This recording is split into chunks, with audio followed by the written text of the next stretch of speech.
Welcome back. It's pretty amazing how some ideas from over a century ago can feel so relevant today.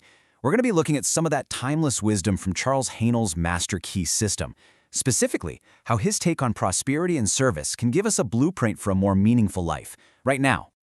So let's start with a feeling I think we've all had at some point. You're working hard, you're doing everything you're supposed to do, but it just feels like you're stuck on a treadmill. The success you're chasing feels kind of hollow. Well, that feeling, it's usually a sign that we might be aiming for the wrong target or maybe just going about it the wrong way.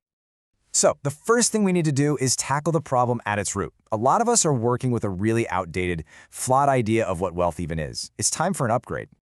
Haanel's view on this is so much bigger than just a bank account. He saw prosperity as a whole state of being. It's about your physical health, your mental courage to face challenges, that inner sense of peace, and the personal power to actually get things done. It's the whole package, a much more solid foundation to build a life on. Okay, so that brings us to this really fundamental principle that explains how we can actually grow this broader sense of prosperity. Haanel called it the law of use, which is sometimes called the law of growth. The idea is actually super simple. It's like a muscle. Any talent or skill you have gets stronger when you use it, and it gets weaker when you don't. It's the use it or lose it principle, really. So if you want more of something, whether it's confidence, a skill, or even opportunity, you can't just sit around wishing for it. You've got to actively use what you already have. You have to put it into circulation. And this quote just perfectly captures that spirit.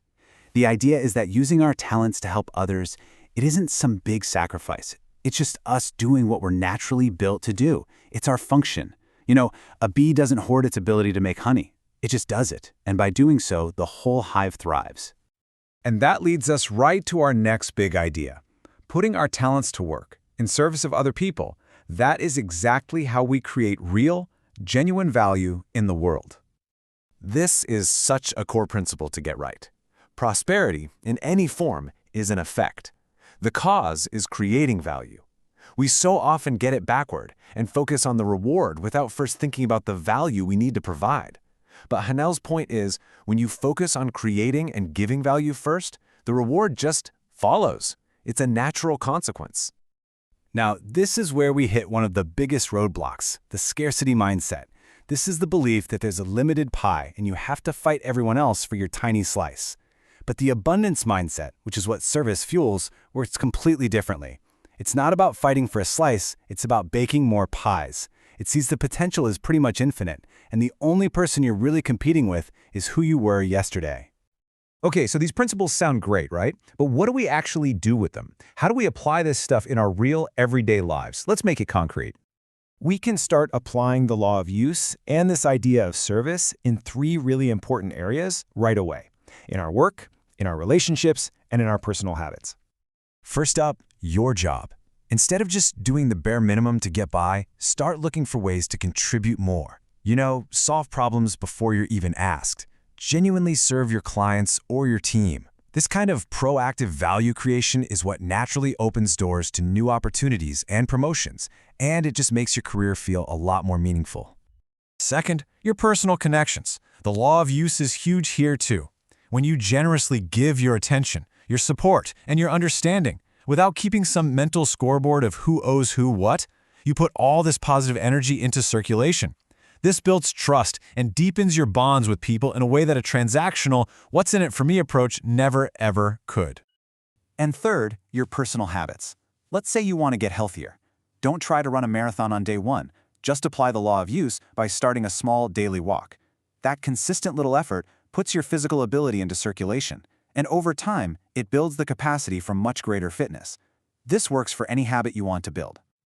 So to really feel how this works, I want to give you a super simple, actionable practice you can try literally right after you're done here. Let's call it the use and increase practice. It's so simple. First, just pick one thing you're good at. It can be anything: listening, baking, organizing, writing code, whatever. Second, find one small chance today to use that skill to help someone else out. Third, and this is the most important part, just observe what happens. Notice the effect on them, sure, but also notice how it makes you feel. And then, just do it again tomorrow.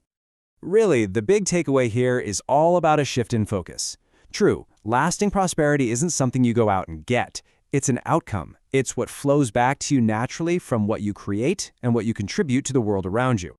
And that really leaves us with the most important question. It's not about what you want to have, it's about what you have to give. So, what talent, what skill, what part of you will you put into use today? Thanks so much for watching. If this was helpful, I really think you'll get a lot out of the next explainer in the series. And of course, you can always check out the full Master Key System playlist to see how all these incredible ideas connect and build on each other.